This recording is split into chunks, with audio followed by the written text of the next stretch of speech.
Hello, I'm Catherine Cox, a member of the Publishing and Public Humanities Working Group. In this video, you'll hear from Jennifer Brier and Matt Wizinsky, the director and designer for History Moves, a public history initiative, as they talk with me about their project, I'm Still Surviving. The questions posed are designed to highlight the messy processes of engaged research and how an engaged process of collaboration between scholar and public partner can create a rich digital humanities resource for addressing social injustices.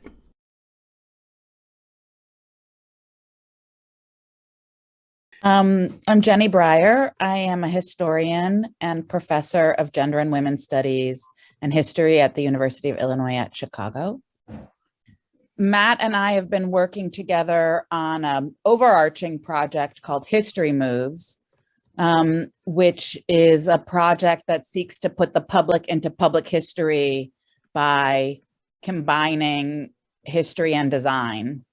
So sort of recognizing that collaboration is key to doing any public humanities work, but often humanists, for good reasons, look to one another. And I figured out that, in fact, I needed to reach out to people who thought in visual language and not just in written language. And it's really produced something incredible. Hi, I'm Matt Wizinsky.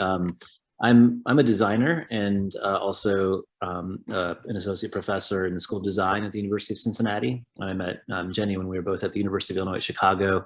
I was both teaching in the School of Design there, but also working in the what's called the UIC Innovation Center, and started a research lab that was called the Responsive Media Lab. So we're really looking at ways in which to make interactivity between bodies and information and digital media happen in sort of novel and I'd say sort of high tech meets low tech ways. And so that was when I met Jenny, and we started this project, which which was exciting for me because it gave like a really rich and fertile and expansive space to think about interaction with information, with data, with media.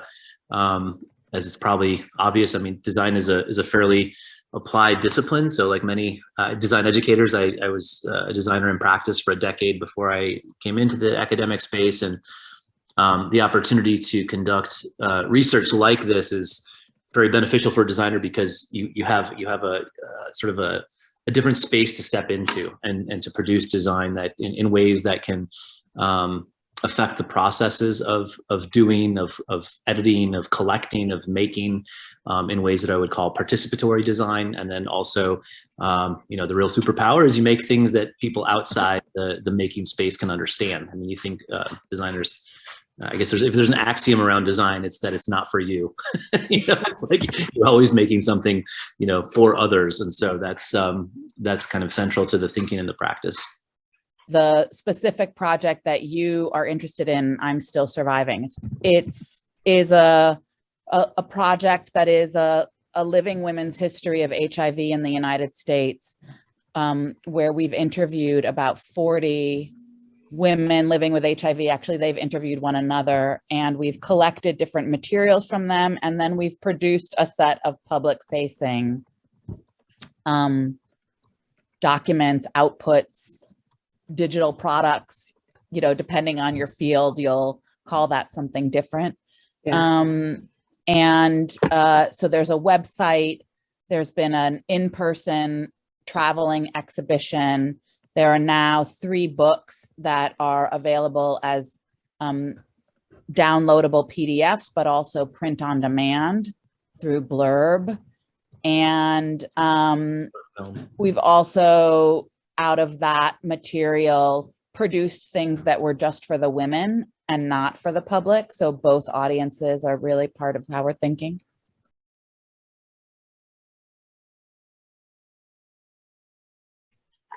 I wrote a academic manuscript, a monograph about the history of HIV. It was one of the first historical monographs on AIDS, published in 2009. And I actually started History Moves and then soon thereafter met Matt because I wanted going to sound terrible. I wanted like a break. I needed a break in emotionally from working on HIV. It was really hard work. And we did a bunch of different projects first that were really beautiful and informative. And you can see some of them on Matt's website and some on the History Moves website.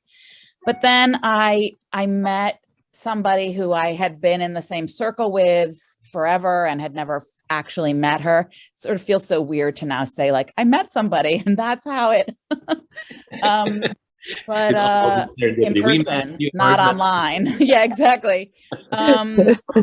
We sat together at a table and she was a longtime women's health care provider, had been in Chicago for a long time, but was like, I knew her through sort of radical health circles in New York. And she was like, oh, it's the 20th anniversary of this project that I've been running for a long time called the Women's Interagency HIV Study. And I was like, oh, I know about the Women's Interagency HIV Study. Like I wrote a book about the history of AIDS and now I'm running this project. I'm trying to see this project, like this idea of figuring out, of talking to people about history and, you know, history and them as opposed to history of them. Like, let's do something. And she was like, okay. And so Matt and I, it was right down the street from us on campus at UIC. It's just right in the medical district down the block. And so we just like drove down there. Maybe we walked, I don't even remember, like drove down there and met some women. And we had the understanding of what we were doing in that we were asking people history, like starting with this question of history and whatever. And we knew we were going to work in oral history, which is what we had done. And we knew we were going to work in the visual, like two-dimensional visual materials. And we knew that we were going to work in typography. So we knew we were going to work with words as narrative, words as things, and images.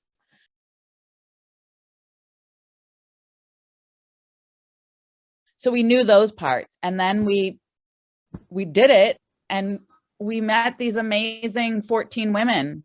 I mean, it was kind of that simple. It sounds so, I don't mean to make it, I mean, it took a lot to get to that point, but we sat around a table. We did these really deep introductions where they talked about who they were and how they came to be there.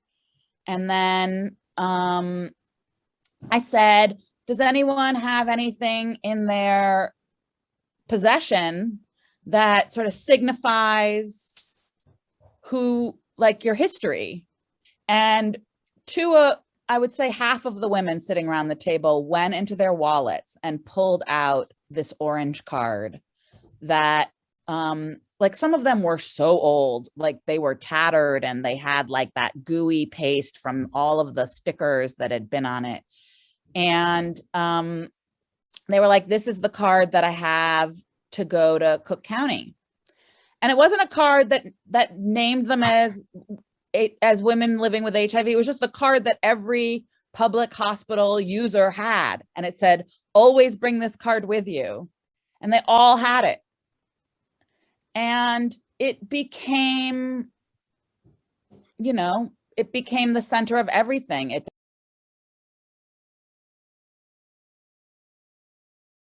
I think the thing that we did the project in Chicago. I mean, Jenny said it sort of came together, and we did it quite fast. I mean, there was a lot that went into it, but we did it quite fast, and we really were just.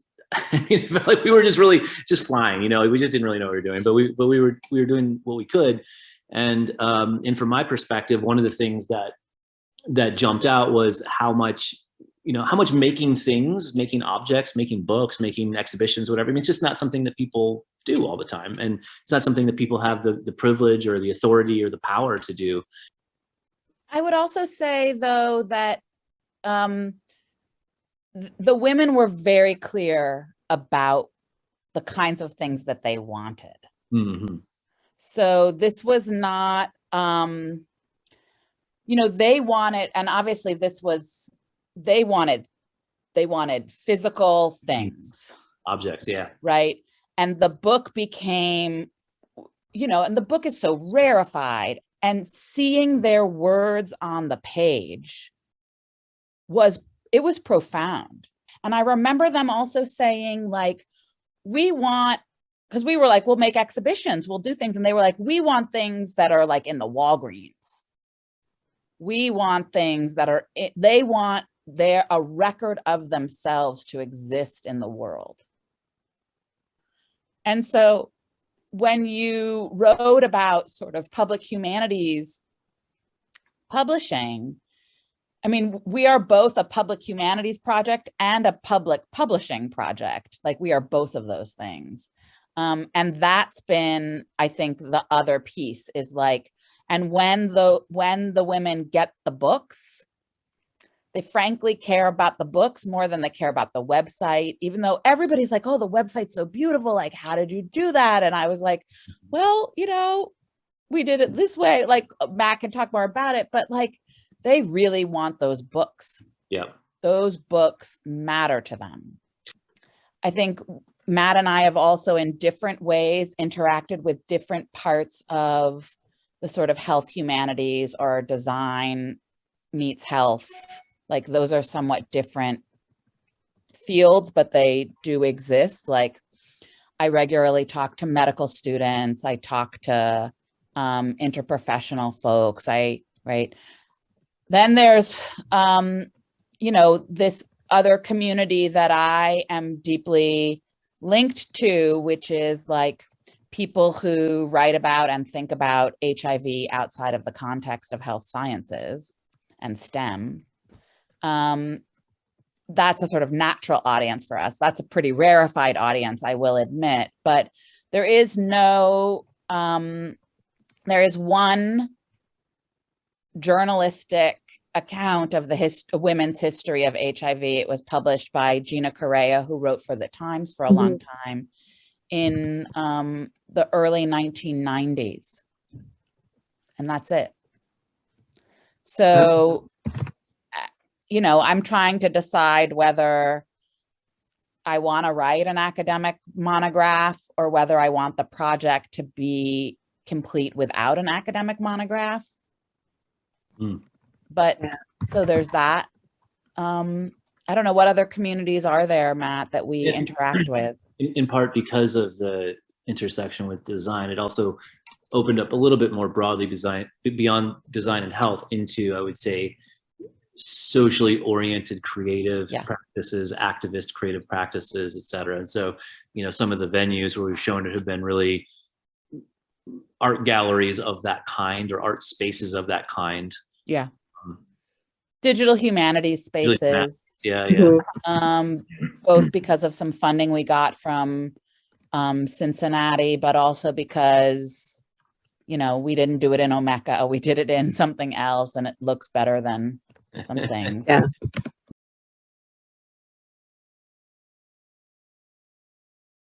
So one of the things that we haven't talked about yet is that we kind of skirt a complicated relationship in terms of permission and access, and what is public facing and what can never be public facing and what will never be public facing.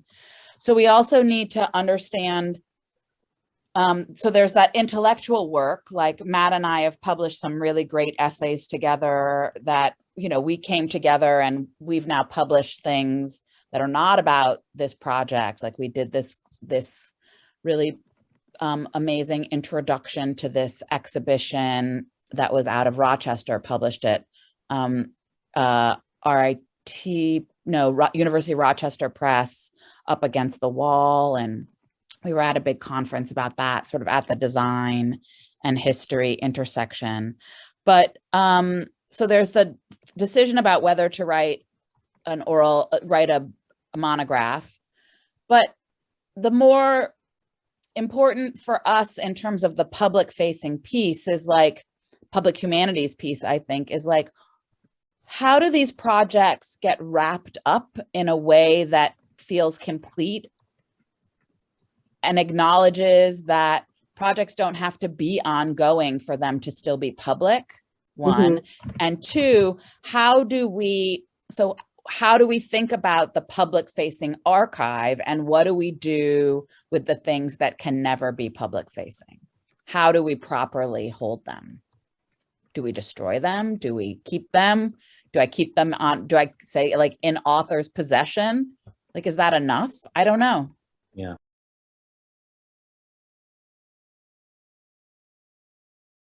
The ways in which we've done these things have been more, I don't know the right words here, but sort of like outside of maybe institutional norms for doing some of these things, a little bit more, I mean, you know, in more of a kind of entrepreneurial kind of social practice, really. I mean, we're doing these kinds of things.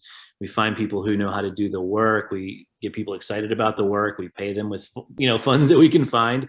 And so the question for me also is about kind of the maintenance or the longevity of some of these projects, aside from the, you know, what should be done with the material that we want never released. You know, websites don't take care of themselves, right? So the question is like, do you let them just kind of hang out there and wither, or do you even just close them down at some point? And how you know, I not being really all that well versed in the digital humanities, I mean, how do you properly archive something that has taken all these different forms and yet it can't be maintained in perpetuity? So yeah, I mean, that's a big issue where librarians, I think, are the key players, and could have, you know, really good input in terms of what can be preserved. How do you do it? How do you find the funding or the correct platform?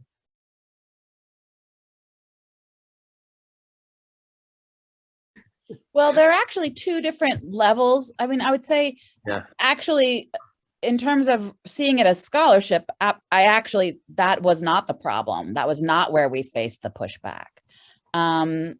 In part because I think interestingly, Matt got tenure during this time and I got promoted to full professor during this time. So we actually both had a kind of pathway with the work being recognized as valuable and, you know, significant and all of these things. But that wasn't like, that didn't mean that the institution supported us in doing it, right? Like the sheer level of bureaucracy to get through a public facing project that doesn't adhere, right? So yeah, we have the publications, they all counted. Yes, I insist that the website be understood and, you know, seen. And I put the books in the Indigo, like they're in the, right, they're there, they are seen. They count as one of my books. It's not a peer-reviewed book, blah, blah, blah. Yeah. But it's very hard to spend the money that you raise if it doesn't come in a grant from an entity that looks familiar. So we got $70,000 from Mac Makeup. It was impossible for us to spend it. Wow. Yeah. In and of itself, I mean, having a private. Also, Mac Makeup sent me a check for $70,000. We do this all the time, like, and it took 4 months to get the money into the University of Illinois. Where do I put this check inside the machine? There's nowhere to put it. You know, the other issue was we wanted to obviously pay permissions for photographs. It was virtually impossible. So then for-profit entities were like, well, how many books are you going to publish? And we were like, we're going to print 100 books. And they would be like, well, that'll be $400, you know, like that kind of stuff. Yeah. And then how to get, like, the university would make them sign away the rights in perpetuity to the image. I was like, does the University of Illinois Press sign this? Like, make people sign this? No. Why are you doing this? It's just like, so there's the bigger problem for me, and maybe this is because I try to do things by the book, and maybe that's my mistake. But like, I'm spending somebody else's money. It's not my money, you know?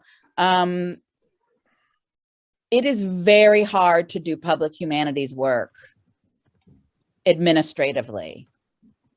I think there's actually at our institution, there's more desire to see public humanities work than there is to change the systems that keep people from doing public humanities work.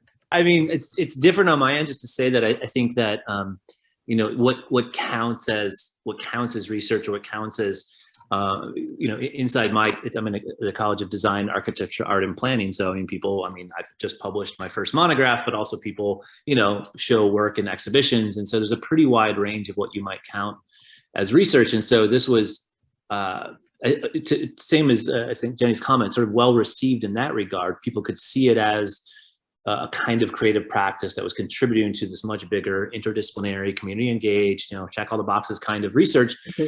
But yeah, that didn't mean that anyone wanted to step in and help cut through the challenges. And when I left UIC and came to Cincinnati, then we had two different institutions that we were trying to, you know, get aligned with the things we were doing, which only made it harder.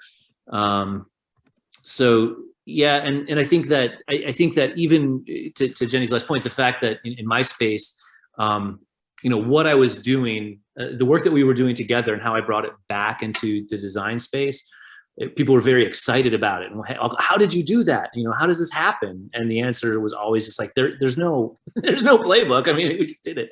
At least one of the like positive sort of turning points or pivot points around the whole thing was the involvement with students, and the students that I was able to bring into the project, whether they were undergraduate students in communication design or graduate students in the Master of Design program.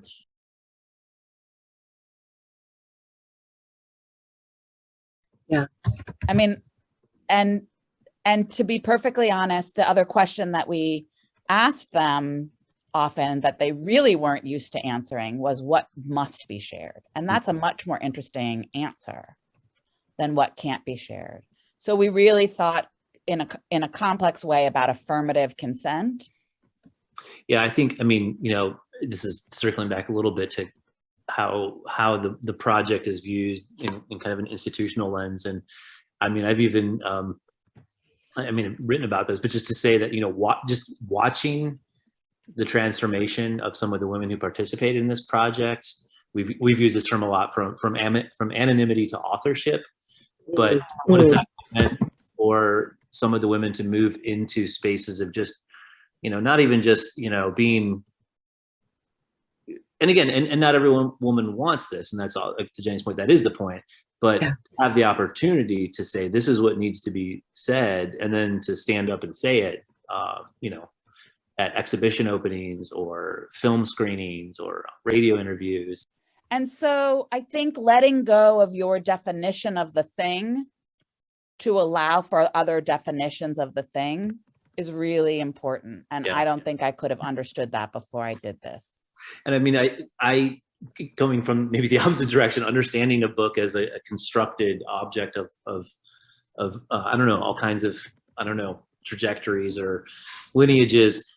I thought that we talked about the book as we called it the MacGuffin a lot, the cinematic. It's like, well, we're making the book so that we can edit the stories. We're making the book so that we can collect and sort of aggregate and start to make a kind of collective narrative. And I, even as a designer who like loves books, didn't think about how much the book was going to matter. I thought it was the process of book making that we were really, so we could then use that to make an exhibition. But the women really wanted that book, and then was like, oh, that's great. We have to make books now. Yeah, it is a process. What I remember saying, like, we launched the website, we were so excited. It's so beautiful. The website is so beautiful. People who go to it are so moved by it. And the women were like, where are our books? I don't want a website. Like, where are our books? I think Matt and I were consistently very deliberate about always starting with the fact that the women were the first people of the project. There are no other constituencies that matter as much as them. Yeah. None. Yeah. And what does that mean for every decision that you make, for every thing that you produce? It always goes back to that. And that needs to be cherished and grown